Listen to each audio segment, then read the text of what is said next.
You ask Tiger to solve. This deals with linear equations with one unknown. The final result is x equals 2. Let's solve it step by step.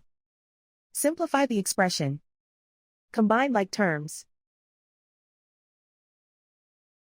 Group all x terms on the left side of the equation. Subtract 3x from both sides. Group like terms. Simplify the arithmetic. Group like terms.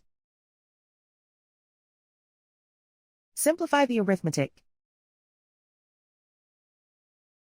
Group all constants on the right side of the equation. Add 5 to both sides. Simplify the arithmetic.